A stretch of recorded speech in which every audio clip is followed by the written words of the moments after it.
Little Bo Peep has lost her sheep. I can't tell where to find it. Go! Leave them alone and they'll come home. I'm bringing their tails behind them.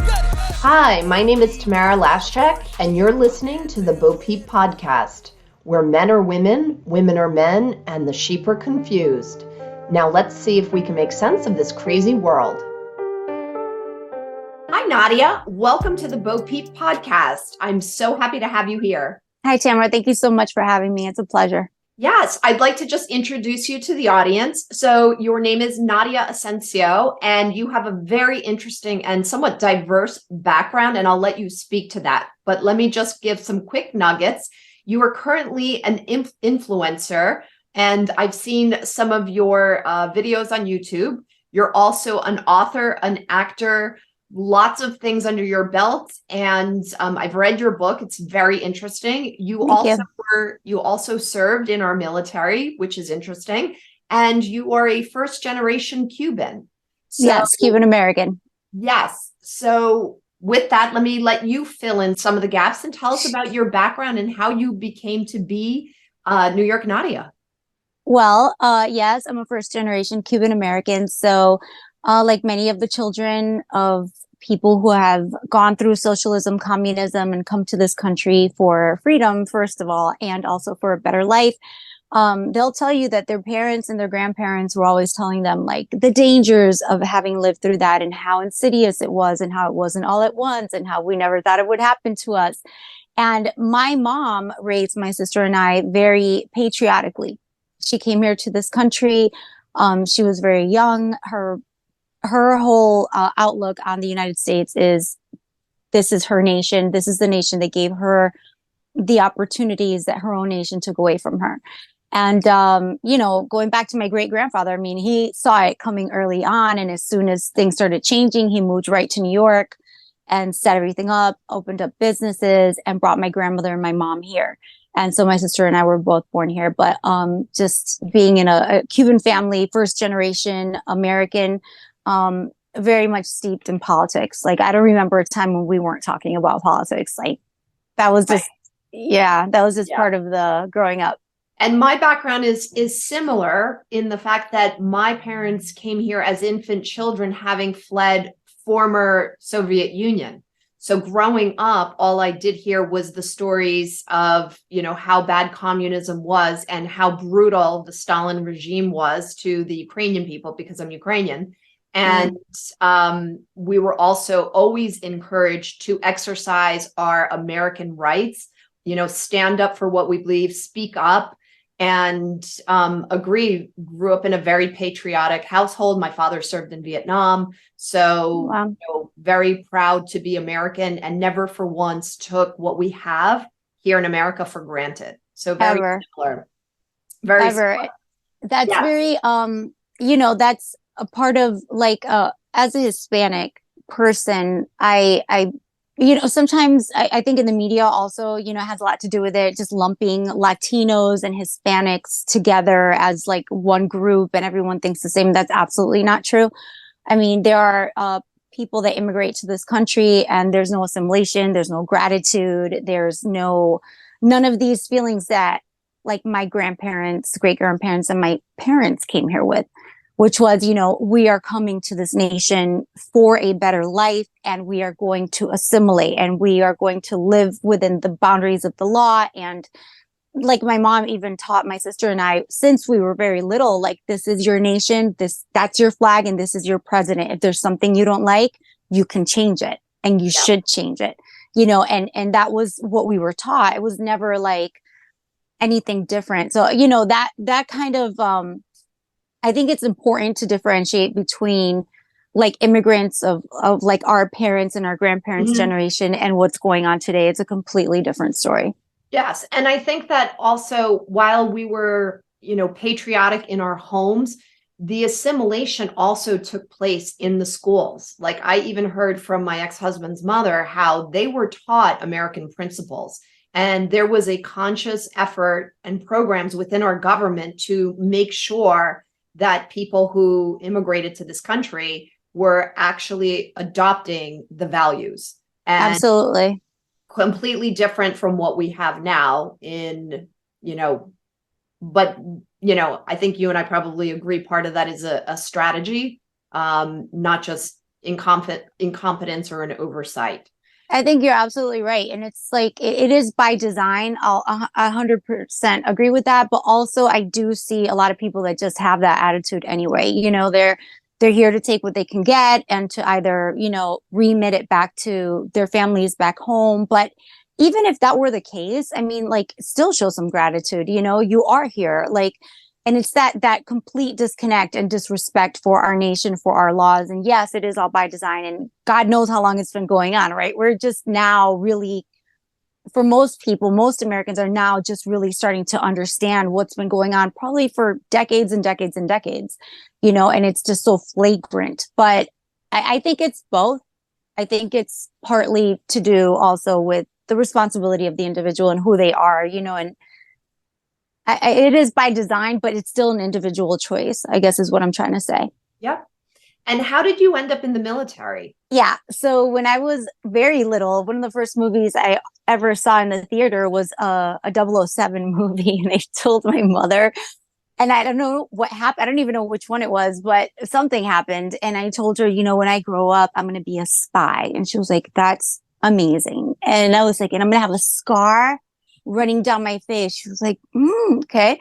I'm going to have red lipstick and I'm going to wear a little hat and it's going to have a veil. And my mom was like, that is absolutely 100%. You can do that. And that stuck with me for some reason. So as an adult, I saw like a billboard that said, test. And this was after 9/11. So I was like, you know what? I'm just going to take the test. And I scored really high, but I was like, no, at the time I was acting a lot.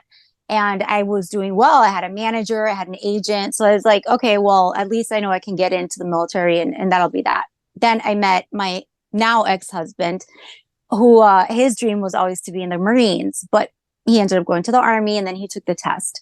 And his recruiter said, well, you should take the test too. I said, I already did. And she pulled up my test results. She was like, you could go into the CIA. You could go into the FBI. And that was like oh, what? That triggered I could be a spy. I can be a spy. And like I've always dreamed of. Exactly. And so like I went in, I did intel for 8 years, it was a really singular experience. I think it shaped me a lot. And one of the best decisions I've ever made. That's amazing. I didn't know that you had that under your belt. That's yeah. Thank you. It was really, I mean, obviously when I was going through it, I was like, but like now looking back, it's just like invaluable. Like the amount of the lessons that you learn about yourself, mostly, I think in it's all psychological. It's brilliant and seamless in the way that it works, because even when I was in there, I knew they were doing a number on me and it still worked. Yeah. You know what I mean? And that was like the annoying part for me was like, I know they're doing it and it still works. And it was brilliant to be able to come face to face with challenges and even fears that I didn't even know that I had, and to overcome them and how that feels, and like the discipline and the teamwork and what is our value in this world. It's not what we have, it's what we have to give, how useful we are, with our gifts. Nobody has everything, but we all have something and we all contributed and everything worked. And it was just, I mean, I'm beyond grateful for having had that experience, honestly. And, of course, I come back like many vets do and said, if everyone had to go into the military ages, 18 to 20 in the United States, we wouldn't have 90% of our problems. And I really still believe that. Yeah. And would you say that is the experience that really pulled back the curtain on how government really runs? Yes. Okay. So I did read your book, and let me ask you, so you and I see the world in a similar way. So let me ask you, given everything that you've seen and what you talk about in your book, what kind of government do you think we actually have? Because it sounds like you don't believe we have a democracy. Oh, no, absolutely not. I don't think it ever was, and nor do I think it should be. I think a republic is the best choice. I don't think we've lived in a republic like maybe ever, or maybe just like very much in the beginning. But I think soon after it became an oligarchy. I think now that's more than apparent. When I wrote Politiquette in 2015, originally, I had been working in politics in Miami for about 7 years, and I'd worked on all sides of the aisle here in New York. Then I went to Florida, worked campaigning, governor's races, Senate races, you name it, like I did it. And one of the last gigs that I had was for a nonprofit organization that actually, I won't name them, but I will say it was about data acquisition and just kind of sussing out, just taking in the data and sussing out where the United States was, right? And so they were pulling all this data acquisition throughout the nation, and in Miami, it was white collar, blue collar, like we were hitting up all sorts of different neighborhoods and asking everyone the same 7 to 10 questions roughly, which were all economic based. You know, how do you feel about your school system? How do you feel about the police department? How do you feel about your taxes? You know, the real estate or your state taxes or whatever, right? And they were all the same questions. And we were not allowed to speak about anything political. You know, we had our t-shirts on from work, shorts, because it was really hot, and like our iPads. And then we would just, you know, tap, tap, tap. And that was it. And then the last question was always, do you identify as an independent, a Democrat, or a Republican? And I kid you not, no matter which neighborhood we ended up in, at least conservatively, 80% of people said, I'm an independent, but I register as a Democrat or a Republican to be able to vote in the primary. Mm-hmm. And then we were like, okay, that's, you know, thank you so much for your time. And then they'd ask us, oh, are you going next door? And we'd say, yes, we're going throughout the neighborhood. We'll be careful with that one. You know, that one's a raging conservative or a raging liberal. And I'm like, okay, but they're all answering the questions pretty much the same way. And so I talked to my partner. I was like, this is really sad. Like, we can't say anything, and we wouldn't. But, you know, all of these people in this neighborhood have the same issues, the same challenges. They care about the same things, but they won't cooperate because of an R or a D, which is meaningless, because both he and I had worked in politics and we knew it was all a ruse. He's like, yeah, but you know, people need a team. I said, yeah, I understand that, but their team should be like the people like them, you know, not anybody in power. And so just coming to all these realizations, and, you know, how partisanship was actually, I guess Americans love their sports. I can say it like that. You know, it's exciting to be part of a team and to root for a team and to say we won, or, you know, we're going to get you back. But it's not a sport that we can afford to play as American citizens. And so I wrote the book. I wrote Politiquette, which is the People's Guide to Political Discourse in the New Millennium, trying to explain to people, to regular Americans, you know, this is how it works, you know, and lightly kind of talking about that and easing them into that mindset, and then helping them with tools that they could use when they find themselves in a political discussion, such as fallacies to look out for and also to avoid, right? Yeah. And so, like, to give them that, you know, this is going to help you, and this, you know, listen carefully, you know, because even to what you're saying yourself, because maybe you're contradicting yourself, you know, and helping people through that so that we can kind of join more and less contention. But actually everything just got worse. Right. And so by 2020, I had people asking me like, oh, what's the name of your book again? I'm like, yeah. So I rewrote the foreword, and I didn't change the interior, but I just wanted people to know, like, the writing was on the wall from a long time ago. Yeah. You know, and hopefully now we can kind of like see this and stop giving power to already powerful people, but their only real power comes from us anyway. And understanding that they're not really in a position that they can or want to help us at this point. So we're going to have to help ourselves. And that's only going to happen if we're able to talk to each other and kind of work on the things that we agree on. Yeah, agree. And I think that in defense of the country, it's a big leap to make, to realize that what you believed your entire life and the principles on which, you know, the foundation of our country was built are actually a deception. You know, to know that we've been going to the polls our entire life for something that was really just an illusion of choice, it's somewhat devastating. And, you know, I ran for office in the 2020 election. I voted in every single election since I turned 18. I did not vote in the last election because I recently discovered that this was a ruse, basically. And I saw, you know, what I believe the 2020 election stolen from the presidency. And then I didn't see any repairs made to the system. And I saw a lot of talented candidates arising, the America First candidates, which I really supported, and thought there is no way that this establishment is going to hand the keys to the kingdom to this, you know, to this movement.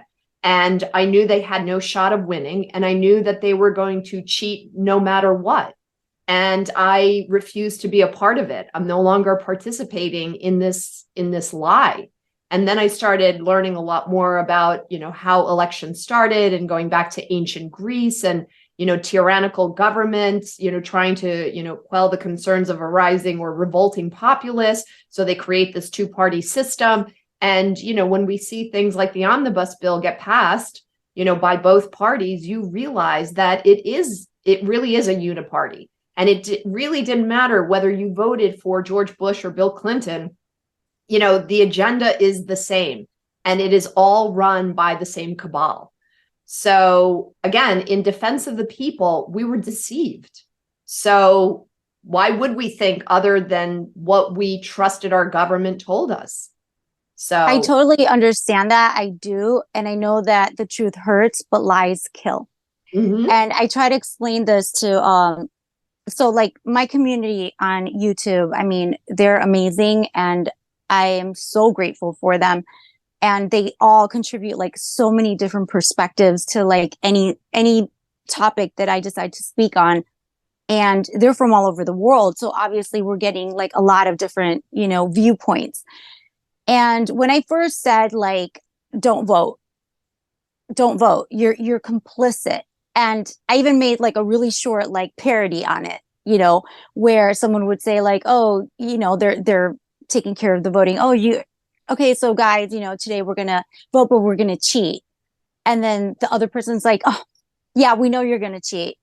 Oh, you're not. So you're not participating then. Oh, no, I am. Absolutely. I am going to fight you. You know, like it doesn't land. Mm-mm. It doesn't land. Like this is rigged. And every time that you know, there's people say, oh, you know, it's only an hour of my day. I can do it. It's not just the hour of the day.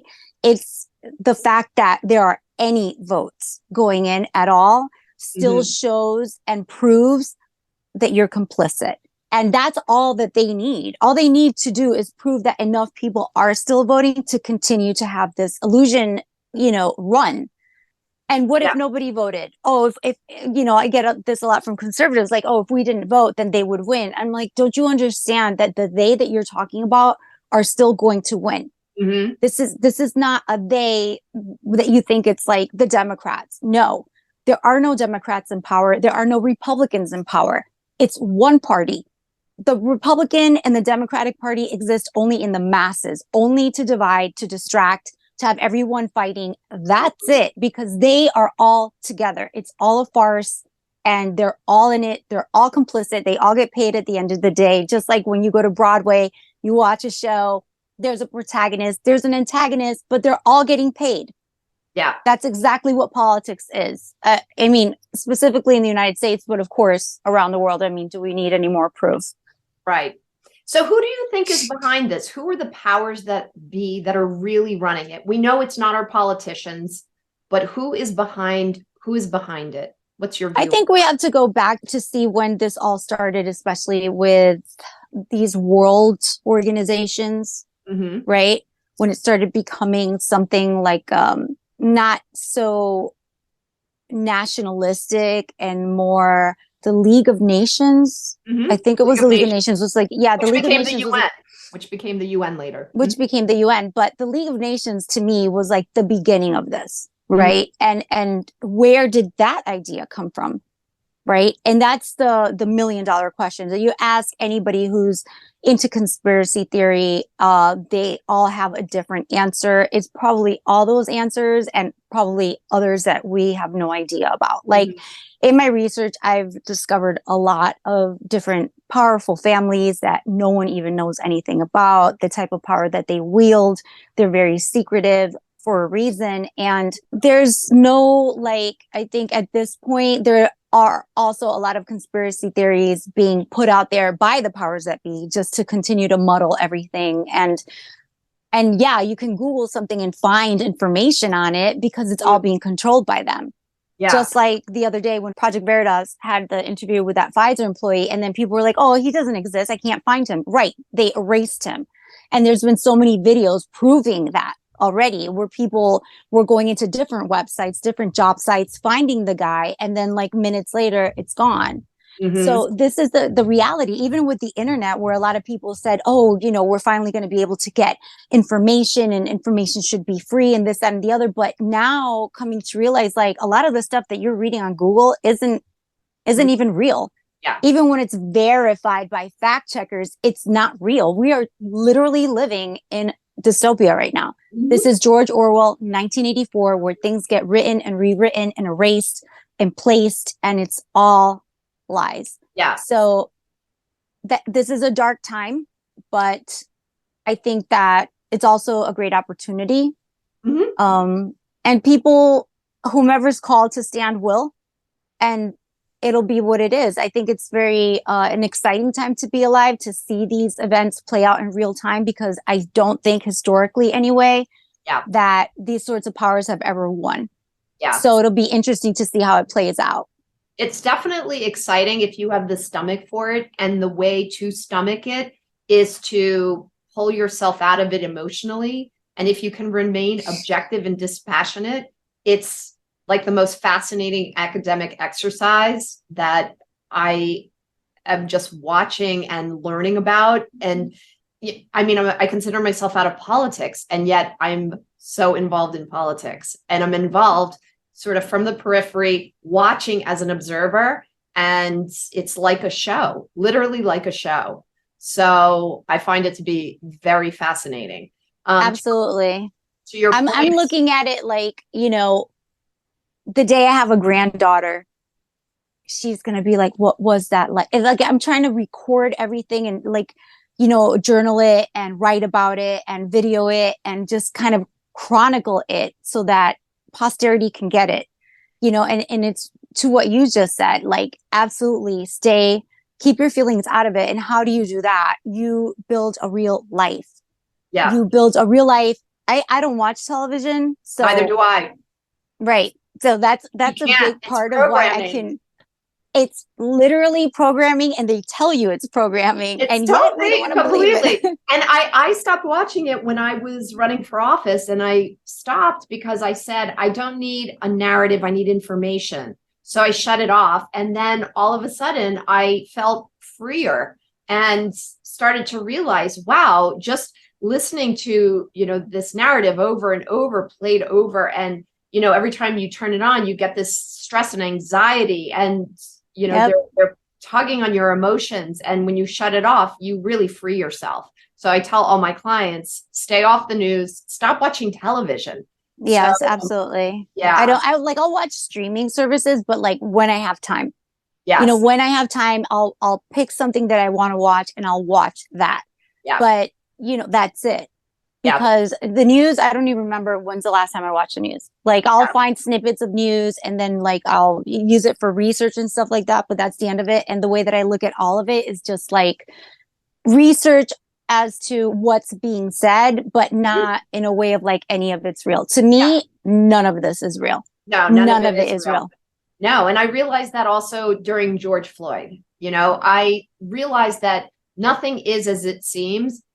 And one step further, everything in politics is carefully curated for you to see it exactly like they want you to see it. And I remember when I heard about what had happened and I started to research the videos, you couldn't find any video except for, you know, the knee to the neck. And I was like, well, what happened the 20 minutes before? And I searched and searched and found nothing. And I was like, people were like, oh, this hard. And I was like, I'm going to reserve judgment for a minute. I'm going to hold off and I'm going to do more research. And everybody just, sees that, horrible site and makes all sorts of conclusion. And then if you don't come to that conclusion, the media will tell you what your conclusion should be. So, correct. Yes. Going back to the illusion of choice, what do you then think of someone like President Trump, who seems to be non-establishment, seems to be non-establishment and a completely different choice for the people? And I think you and I agree on this one too. When Trump first ran, first of all, let me start by saying I grew up on Trump. Mm-hmm. I grew up in Connecticut, but my family was in New York. I grew up on Trump. I grew up knowing who Trump was since I was a kid. Me too. I saw him in movies. Yeah, right. He was just part of our culture. It wasn't like a shock to me at all. He had already been speaking on Fox News and a couple of other channels very politically about, China and the situation. Mm-hmm. He sounded rational and like someone who would know because he does business there, right? And so when he won, I said, okay, this is let's see, right? I think it's a good thing. Let's see. And I believe that his first 3 years were spectacular, in my opinion. Mm-hmm. I think that all the things that he did, not just for our nation, but also for our communities, mm-hmm. right? And helping business. He's a businessman. He did a lot of that, like prison reform, which was very much needed, and giving people, nonviolent criminals, a second chance. They messed up, they did their time, but how much longer is that going to go on for? So understanding that we have like a private prison system, and understanding that he was actually like saying, okay, well, that's enough. You know what I mean? Like they're already paid and it's time to give them a chance and it's time to get them back into society. I thought that was brilliant. And the way that he treated people, no matter where he was, he seemed like a great guy. Then year 4 came up and I was disappointed, to put it mildly, right? And I started seeing everything, but now like I'm a very critical person, right? And I have been. So now I'm seeing things that are different. And what specifically? So there were like 4 or 5 specific things that were red flags for me so far as Trump, right? The first being our cities were burning. He didn't invoke the Insurrection Act. I didn't understand that. That to me was a no-brainer. Like our cities are literally burning. Mm-hmm. There are riots, there are people getting murdered, there are, people dying, and no one's going to prison for any of these crimes. And what's going to happen? And instead of asking, hey, do you guys want help? No, I'm invoking the Insurrection Act. I'm cleaning this up. Now, of course, my other side, my brain was like, well, but it's an election year. Maybe he's waiting until after the election to actually clean things up. And that was me making excuses. Mm-hmm. Okay. I'm going to switch, if you don't mind, the subject to like Epstein, right? So Jeffrey Epstein's that whole thing that happened. I don't know, like how much you have researched or heard, if you saw the documentaries and stuff like that. But there was a lot of stuff going on. And then then he died. And then Ghislaine Maxwell's trial was here in New York City. And I went to the trial every day, and it was super eye-opening. I met people from all over the world. I met a man from the UK, and he had a lot to say to me. And he said, honey, you have no idea what's going on here. And he was like, I've been on Ghislaine's father, mm-hmm. like from the beginning, and I'm still on this. And he really gave me a lot of information, which I was able to research for myself. And understanding like what is the reality, and even in the courthouse, right? So like the running narrative when all this started happening was, oh, poor Ghislaine, like Jeffrey Epstein was running this and he got her involved. And then it was like, oh, no, they knew each other, or they didn't know each other until, it was already up and running and this and that. But during the actual case, we found out a lot differently. There were dates, and they knew each other way before mm-hmm. 1991, which is the time that they, say that she became involved with him. No, absolutely not. She came here with her father. Her father knew Jeffrey. Yeah. He Was it her father introduced like a CIA asset? Mossad. Mossad. Yeah. So her father introduced her to Jeffrey, and she introduced, it was through her that her father was able to get Jeffrey involved in that. That ring was already happening, you know, and it had been happening for a very long time, but that was the connection. And that's how Jeffrey got in there. You know, she and her father got him in there. It wasn't the other way around. And this was all proven in court from the dates of when they lived together, according to people that had known them for 30 years. And it's on record. You can get the transcripts yourself and read it. So I'm over here like realizing all the stuff that's happening. One thing that really bothered me, and I'll get to like how that ties into Trump, but one thing that really bothered me when I was sitting in court, it was like, I think many people expected Comey to not do her job, but she did an amazing job. She was phenomenal. Her and her team were phenomenal. Just very direct, very on point. There was a lot of like shifty, shady stuff going on with the defense. And they were like, nope, this was the question, you know, and that's it. But then I started thinking like, and I think I even said it in some of my videos, because I would cover everything that happened in the trial on my YouTube channel every evening, just so that everyone could hear what was going on, because the media wasn't covering it. And I remember thinking like, she paid $7 million for this defense? Like, I could have done a better job than this, you know? And that kind of stayed with me until maybe 2-3 months ago, when it dawned on me that, yeah, that was the whole point. The point was to do a poor job. And because in reality, all her defense had to say was, the state has not proven guilt. The state has not produced one client. All of these accusations are just accusations. You cannot put her away for trafficking anything if you cannot prove transaction. And without a client, there's no transaction, and we're leaving. Why didn't they say that? She shouldn't be behind bars at all. You know, I'm ready to make free Ghislaine Maxwell t-shirts, because no, you know what? We're letting the state off. We're letting all these corrupt people off by keeping her back there. We should be demanding that this woman, very guilty woman, be set free, so that the state can say, you know what? Yeah, we're unwilling to prove that she actually committed these crimes, because we are protecting these people, and let us all stand on the same ground.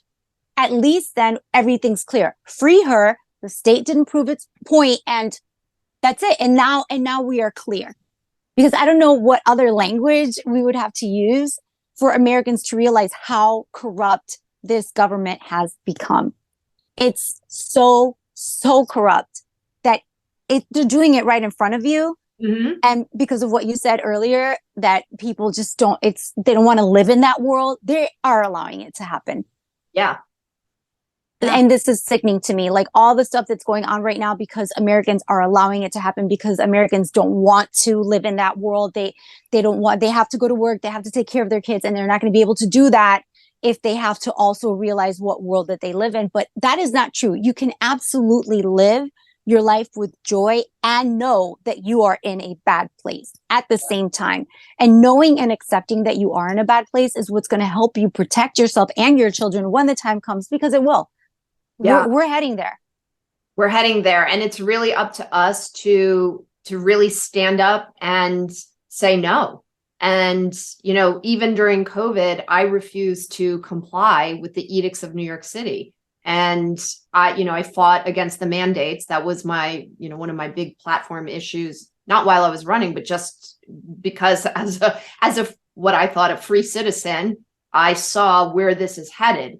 And I knew it was never about the, I knew it was, ushering of tyranny. And I knew what China had, because I study a lot about China and their social credit scores. And I knew that we are just one hookup away, behind, in the technology of the app to connect all the systems. And I remember having a conversation with Reggie Littlejohn, who runs Women's Frontiers Without Borders, where They go and they help save women from the forced abortion policy of China. And she talked about how they implement that policy, and, you know, tracking a woman's menstrual cycle. And when the state realizes that something's, you know, that the period stopped, they go to their house, they knock down their door, drag the woman to the abortion clinic, abort the baby, put it in a Ziploc bag, hand it to the woman, and make her pay for it. I mean, it is the most horrific policy and human rights violation that I know. But, you know, she was saying that could come here as we implement this mandate. And I said, we already have part of this in play, because I was on the IRS website looking up something with my taxes, and it said, put in a credit card, any credit card, in order to verify your ID. So they're already hooked up to my banking system. So just a couple other hookups, you're going to have the medical system, everything already centralized. And this is terrifying. And I know a lot of people who, for convenience, couldn't wait to get that electronic passport because it's so much more convenient. And I'm like, oh my goodness, people need to stop and think what they're asking for. Yeah, So, it's convenient until they say your carbon footprint, you've exceeded it this year, you're not traveling. people can't believe that is coming. And I don't know how this is something that I struggle with a lot, you know, trying to make information and get like informative videos and give information to people, and like the willful ignorance, like people do not want to accept what is happening right before their very eyes. What makes them think that's not going to happen when it already is happening? It's not a fantasy when it's already happening anywhere in the world. The system is there. The technology is there. You can see what's going on with AI. AI is changing literally. I don't think people have really landed. It hasn't landed on them the extreme shift that we are undergoing right now, just with AI taking over everything from, you know, there's no more algorithm on YouTube. Now it's AI driven. AI will decide. AI will be the judge of that. And everything's going through AI little by little. And it's not just, you know, taking over jobs and factories. Yeah, that's going to come for sure, no doubt. But it's also the information, you know, and there are still some people right now saying this is wonderful. We're all going to get, you know, information that's good. And I'm like, no, you're not. You're going to get the information that the programmer is allowing you to have. Right. Yeah. So if you're doing AI art, I guess that's cool, except that understand that if you're an artist and you put your art through AI, you don't own that anymore. Yeah. You don't. You have given away, and it's all there in the fine print. You are giving it away. So when you're doing your art, you're putting your art through AI just to make it more whatever. Just realize that anyone can use that because it's not yours anymore. And I don't understand how people don't come to grips with this. Now, I'm not saying that there aren't answers to that, but the answer is definitely not to pretend it's not there. You know, that's not the answer at all. I think that is a bridge so far in people's minds. I mean, there's schools of thought, not to get too esoteric, but there's schools of thought that we're already being run by AI and our whole world is a simulation. And, you know, there's times where it's interesting because there's a friend of mine who you met at the event we went to, Loveland. You know, we were talking about this, and I remember saying to her, I said, it was in December, I said, you know what, I'm feeling really stressed about money all of a sudden. I'm feeling like a sense of lack. And what I would normally do when I feel that is tighten my belt and not spend. And I said, but if we're living in a simulation that is run by AI and the data point that I'm reinforcing is the same one that is my response, the same response that I've been doing year and year, and it's just enforcing that data, I'm going to do something completely different. So I went to Saks and spent an enormous amount of money on a handbag, and which is completely counterintuitive and crazy thing. First of all, it shifted my mindset from away from lack into abundance, and it started attracting money to me. Like I started getting this inflow of money, and I was like, this is actually fascinating. So, but I think for most people that is a bit too esoteric to understand. This type of system, this digital system, is extremely fragile. It doesn't take much to end it. And someone will say, you know what? No, I don't feel like it. This is going to end. The solution is obvious. And so that's it. And once they make that step, and they will, I know it. I know it for a fact, because historically speaking, that's exactly what's always happened. And human beings, our nature does not change. The people that are now in control of the situation are basically, it's not, I don't think, so much a fulfillment of prophecy. I think they're taking prophecy as, oh, let's do this, and they'll fall right in line because it goes with their prophecy, right? So it's like a they're perpetuating it. It's not one thing, it's fulfilling the other. They're using it as a playbook. They're using Orwell as a playbook. They're using all of these writers that warned about this type of situation as a playbook. And that's why it's resounding with us. That's why it's, filling us with this anxiety and this anger and all this stuff. Yes, because that's what's going to keep us distracted, divided, not looking at what they're doing and not seeing how very, very fragile this is. Mm-hmm. This system is extremely fragile. I said, I think it's very obvious, and that eventually someone will say, that's it, it's going to be me. I'm going to be the one to do it, and they're going to do it. And I think that once that person or the group of people or whatever, make that move, it's going to be a domino effect, and this will all stop. It has to stop. And I think it's happening. I mean, first of all, we have the Great Awakening. You have more people that are living in consciousness than ever before. So you have an awakening populace all over the world. I mean, we're seeing it. We're seeing it with these trucker protests. We're seeing it with the farmers. We're seeing this all over the world. We're seeing it with definitely Georgia Maloney. We're seeing it. We're also seeing this somewhat, global elite, or the cabal, is definitely losing steam, and they are starting to crumble. I mean, look, we just saw the World Economic Forum. They said 50% of the people that were invited didn't attend, because I'm sure that, they have been very open about what their agenda is. There's been a lot of talk. Everybody knows what they are, or everybody who's awake already knows what they are. And, if you're a CEO of a company, you don't really want to be associated with that. I mean, if you can help it, that is not some good branding. And it's actually quite interesting, because I listened to a podcast called the All In Podcast, and it's a bunch of guys from Silicon Valley, and they're coastal elite, very successful, very, very wealthy. And they talked about the World Economic Forum. Now, oftentimes I feel like they're a bit out of touch, because they're responding based on what they're learning in mainstream media, and maybe they have some insight. And one of them has been involved in politics, so he has greater insight. But generally, I'm like, they're a bit out of touch. I listen to them because I want to hear what the consensus is around Silicon Valley, and I think that they're pretty good representation of the culture there, and what people are thinking and feeling. And they really bashed the World Economic Forum. I mean, they called it a grift.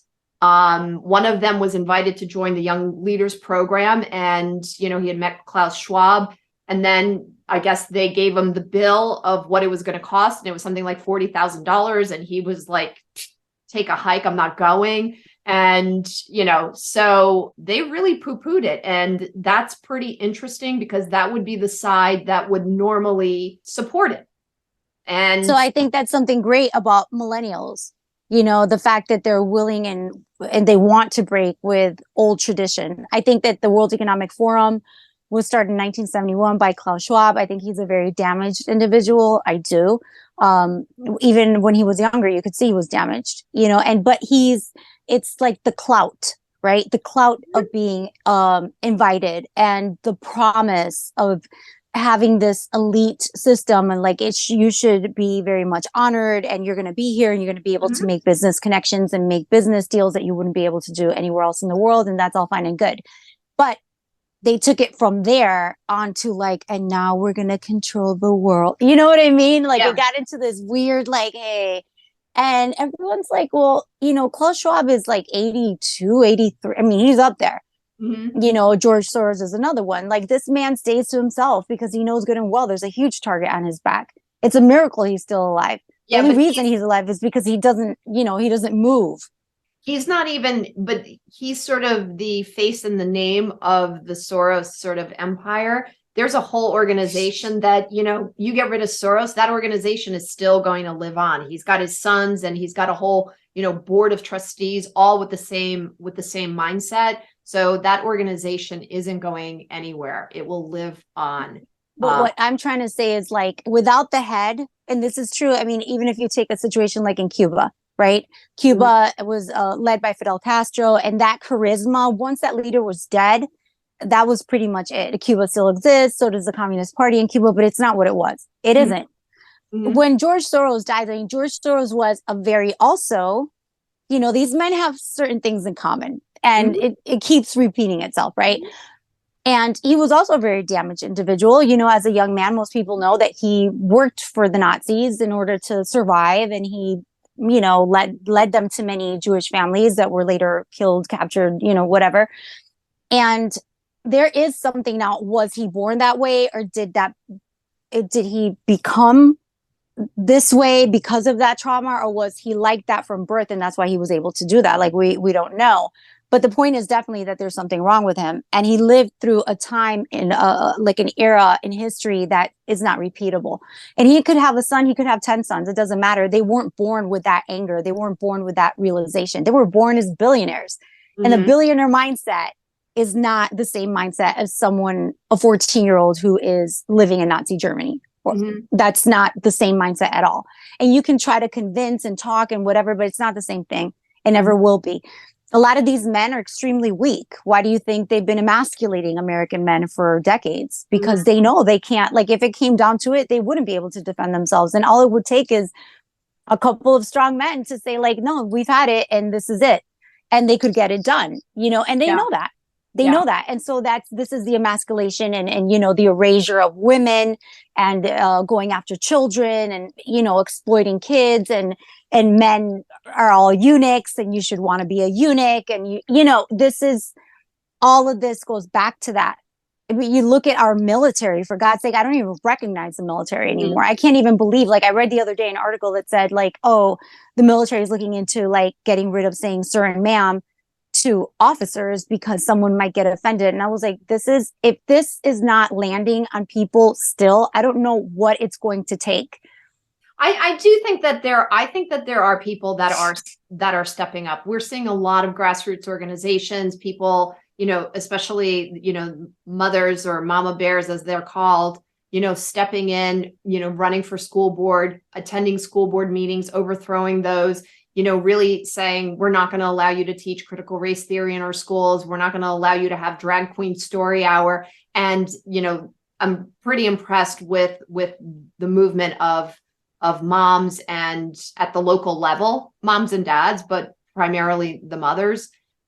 So I do think that people are doing things. And especially when I was watching during the 2022 election, I was really impressed at, like, I even said at some point, I was like, we don't even need Trump anymore. This America First movement has been ignited. And, you know, while he was the one who really formed the movement and, you know, exposed a lot of, you know, like fake news and all that stuff, that was really him. So, but now I feel like the movement has been ignited, and I think that people are motivated. I mean, again, you still have a lot of people that are asleep, but you have a lot that are awakened. I actually went to Tennessee to the General Flynn Awaken America tour.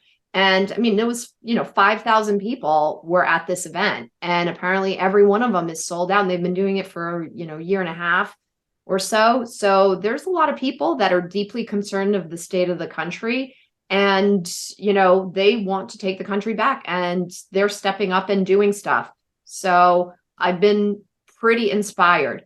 Now, let me ask you this. Do you believe that this is a spiritual war? And when you bring it back to the World Economic Forum, one of the things, the few things I think that, they have in common is, like people like a Soros and a Klaus Schwab, is their lack of empathy. So they're basically, psychopaths, as far as I'm concerned.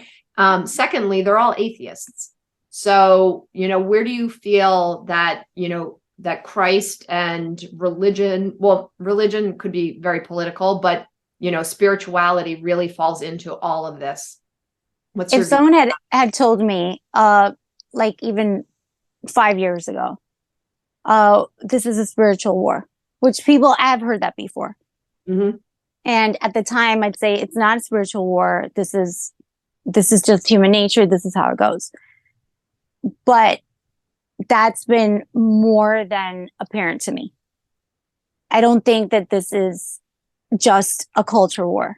Mm-hmm. I think specifically, especially when you look at like the entertainment industry and the changes that have happened with like the bigger stars, if you will, in the music industry specifically, but also you saw it in fashion.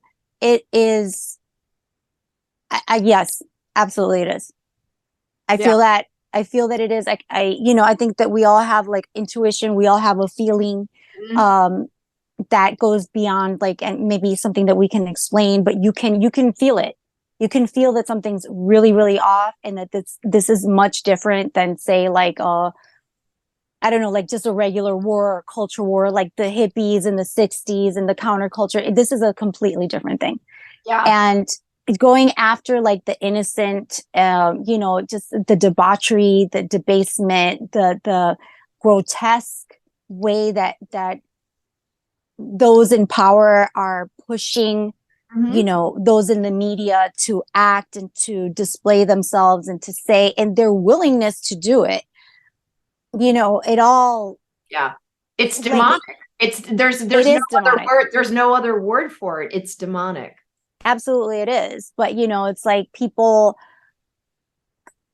I went to Catholic school my whole life, and we were taught up until high school, we were taught from a very young age, like, oh, the devil this and the devil that, and you got to be careful and blah, blah. And, on and on and on. And then I heard a song by the Charlie Daniels Band, and it was The Devil Went Down to Georgia. And I don't, we didn't listen to country music in my house. We're Cubans, right? But I don't even know where I heard the song. But so I'm listening to the story, and it changed my entire outlook for the rest of my life. Because here was this kid, right? Johnny. And he was like, oh, let's do it. I'm not afraid of you. Let's do it. And he did what he did best. And he was like, you want to come back? You're always welcome, but that's it. And that, as a little kid that was like steeped in this whole fear thing, I was like, wait, there's another option, instead of having this fear, I can just be like, yeah, bring it. Let's do it. Let's do it. Then that's what I choose. I choose that, and just, that's pretty much how I've been ever since that. I kid you not, since I heard that song. So yes, it is demonic, but also understand that this is a very weak energy. Mm-hmm. It's not what you think it is. It's a very weak energy. It's very, very, again, fragile, and you have to believe in it for it to have any sort of power over you, your loved ones, a situation. You have to believe in it. The moment that you don't, the moment that you're like, whatever, like, yeah, let's bring it. It's done. It's over. And it's fed on fear. And I wish that more people would understand that, and would free themselves from that fear. It's not real. It's just as fake as the fake news. It's just as fake as everything else that you're experiencing. It's only real because you think it is, and because you are believing and you're giving it that energy. Yeah. The moment you stop, it's over. Yeah. All of this is over. Yeah, no, the system, once it was built, it's very effective in us self-censoring and self-programming. So once you have it built, then it's just a plug and play. And now we we don't speak up, we don't say something, but we do that to ourselves. Like, we have free will. We can do, you know, something different, but you know, the systems has been very effective. But it's a lie.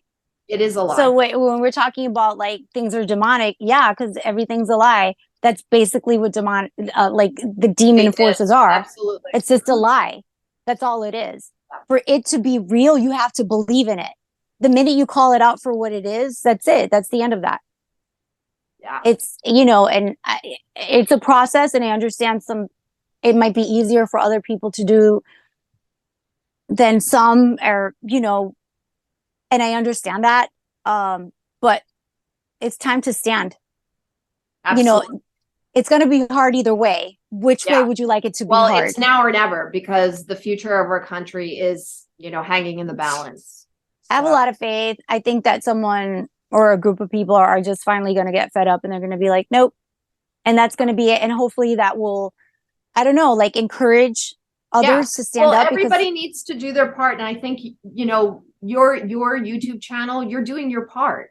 You're doing your part. That's why I'm doing this podcast, because it's my part, you know. So, you know, whatever it is, it doesn't have to be, you know, it doesn't have to be enormous. It could be something small. You know, it could be you talking about something to a family member. It could be sharing a film. It could be, you know, just doing something. It doesn't have to be enormous, just something.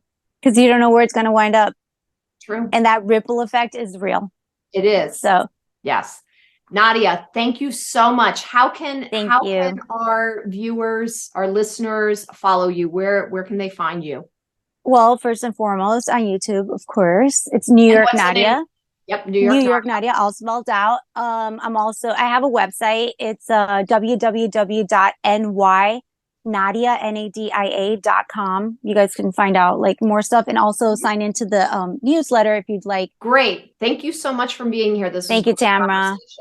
Thank you so much. I really appreciate your time. It was a pleasure meeting you the other day, and thank you for inviting me here and to be a part of this and to speak to your viewers. And well, Godspeed to everyone. Thank you.